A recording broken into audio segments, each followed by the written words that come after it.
Hi everyone, and welcome to the first Child Protection Party live feed for 2022. I'm glad you could be with me today to have a conversation about things which are always important to us, and for us to welcome you into 2022, in case you haven't realised that's what the year is at the moment. Now, I want people to tell us a little bit about how you would like 2022 to be. It's a very important year for us because there is a state election in which hopefully we'll be standing some candidates, and there will be a federal election and probably we won't be standing candidates simply because we haven't got our registration sorted in relation to that. But we'd like you to offer some ideas as to how you'd like us to be or how we'd like to represent you. As most of you are aware, Child Protection Party is a party which is dedicated to producing better outcomes for kids.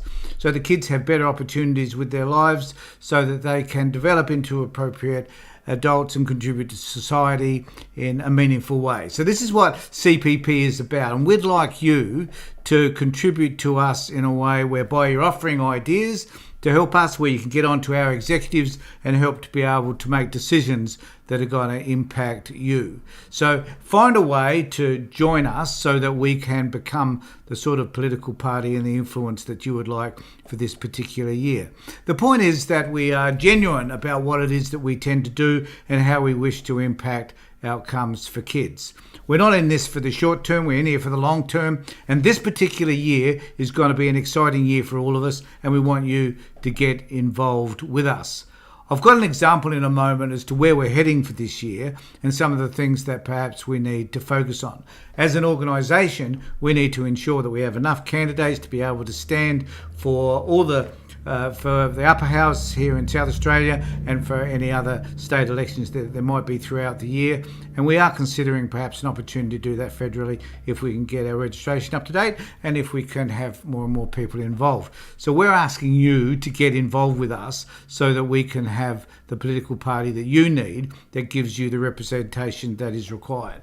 Now, it is important for all of us to understand, I guess, that one of the reasons why we do exist is because we need to be able to make decisions which are at a legislative level that changes systems which prevent parents and children in particular from having a voice in our community and at a legislative level.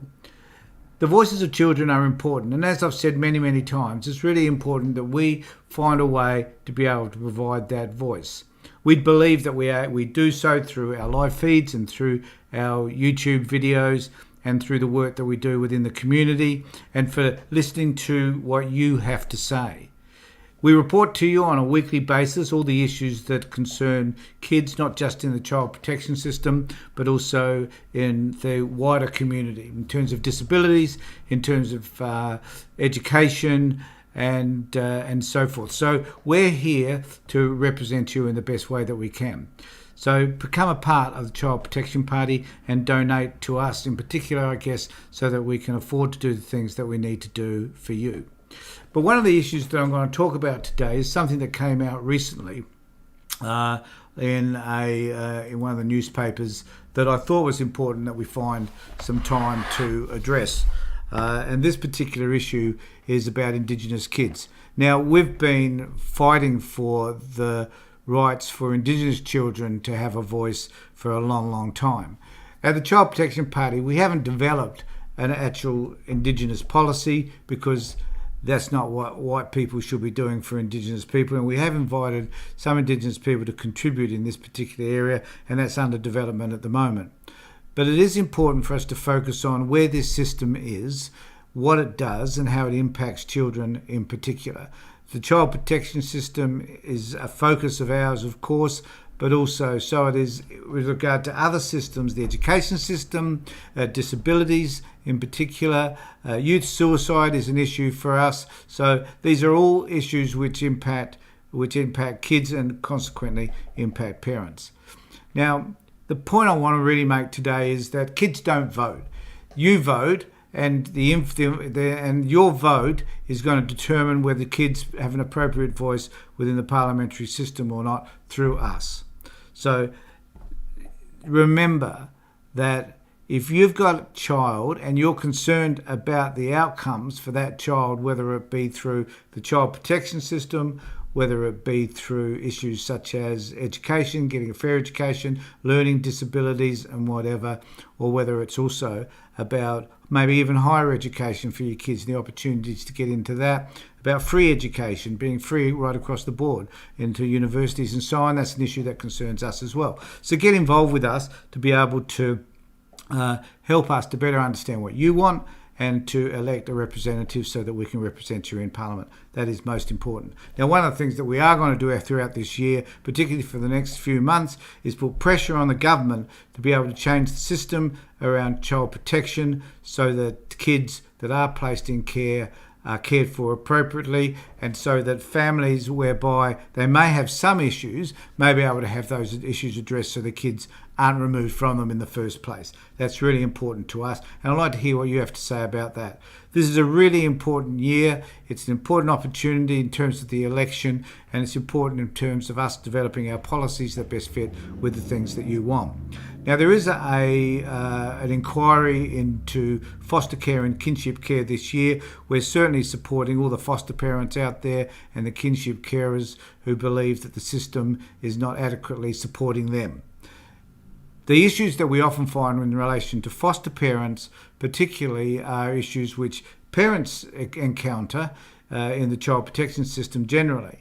And one of those issues is about not being heard, not being acknowledged, and having social workers who don't listen to what the issues are, or who just refuse to make contact with the foster parents and the kinship carers in relation to the children with whom the government is the guardian.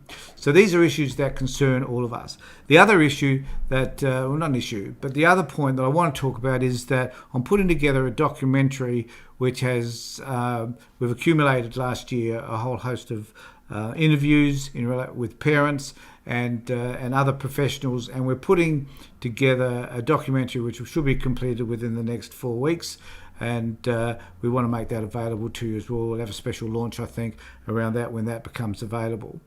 So at the moment, though, I wanted to talk about this particular article because this does feature some issues which I think we need to start to address as a society. And this is an article which is about Aboriginal children kept in detention despite being granted bail in Western Australia.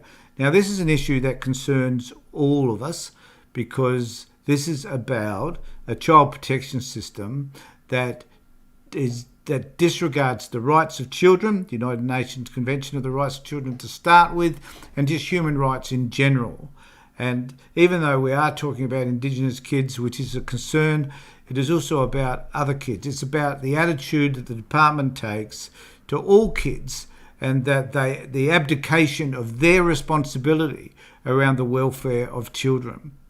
Now, I'll just go to this article and then I'll talk a little bit more about that afterwards. It says here Aboriginal children in Western Australia have been kept in detention after being granted bail because Child Protection Services did not know where to house them. This is the Aboriginal Legal Services said this. Now, this is a distressing idea that, or it's a concern, that the child protection system is so inadequate that it is unable to provide housing for Indigenous children. This is a shame. It's a crime. It's inexcusable that the very system that removes kids because they believe that they can look after these children better than their parents are unable to find the space in order for these children to be able to be housed. I find that inconceivable, actually. But this is the way it sits right across the system. In this case, we're talking about Indigenous kids in particular.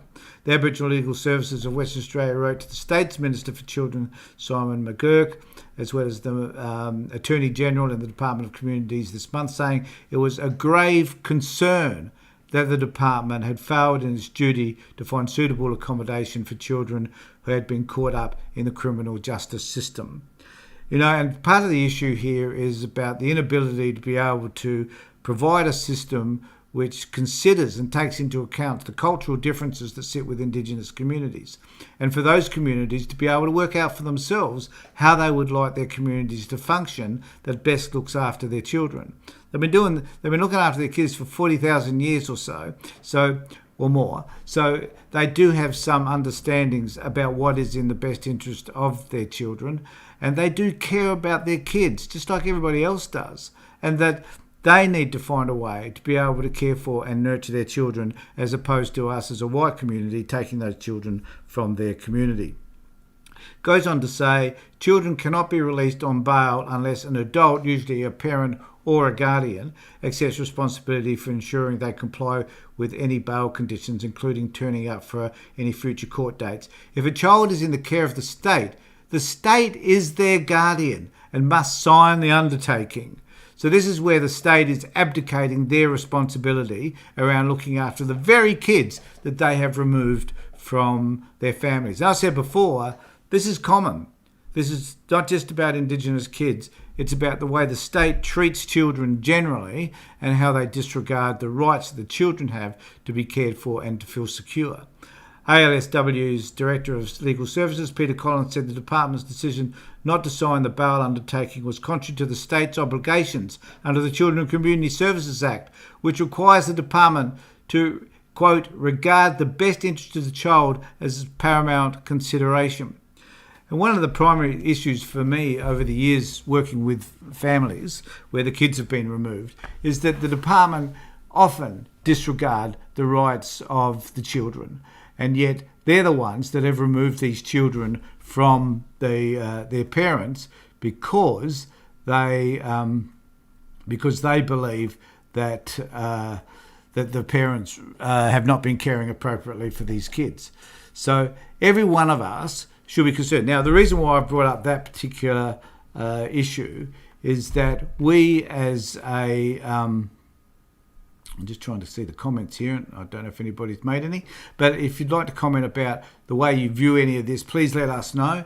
And participate, if you can, in the Child Protection Party so that we can make the change. The reason why I brought up this issue is around the fact that the child protection system fails to be able to work with families so the kids aren't removed in the first place. And secondly, when the rubber hits the road, they themselves fail the children by not being able to protect them. And of course, every one of us should be concerned about this. And thanks, Wendy, for dropping on board. So thanks. And having we want this year to be this year will be a challenging year for a whole variety of reasons. One of the biggest frustrations, I guess, we have at CPP is the degree to which we are wanting to effect change, and the frustration that we receive and parents receive, because no matter what it is they do, that change doesn't take place. When I was reviewing all the videos that we'd taken, all the interviews we'd taken for the documentary, it was evident that the biggest complaint that anyone had really was the way that they were treated by the social workers within this system. And I have advocated for years that if social workers, people of my profession, could find different ways of working, that they would have better outcomes, but they don't. And that is one of the particular focuses this year. Social workers in South Australia, and hopefully eventually around Australia, or social workers in South Australia anyway, are registered, should be registered this year, that the process for that will take place, and then we'll have an opportunity to make complaints about the way that parents are being treated by these workers. And hopefully, if we follow up those complaints, we might be able to make significant changes. So we want you to become involved. Go to childprotection.party/donate and donate to us so that we can have the funds required to be able to continue the fight for you this year. And join us whenever I make a live feed. Get on board, have a conversation with us, and talk to us about the issues that matter to you. So thanks everybody for being with me. A lot of people logged on at first and they wonder what in the hell was going on, I think. But we'd like you to be able to contribute to what it is that we're doing. So there'll be more of these feeds throughout the year. I'll try and make 2 or 3 a week so that we keep you up to date with what's happening. Whenever we get an issue that needs to be discussed, we'll do what we can to present that to you. Join with us, become part of the Child Protection Party, and let's all together make the difference. Take care, look after yourselves, everybody, and Happy New Year.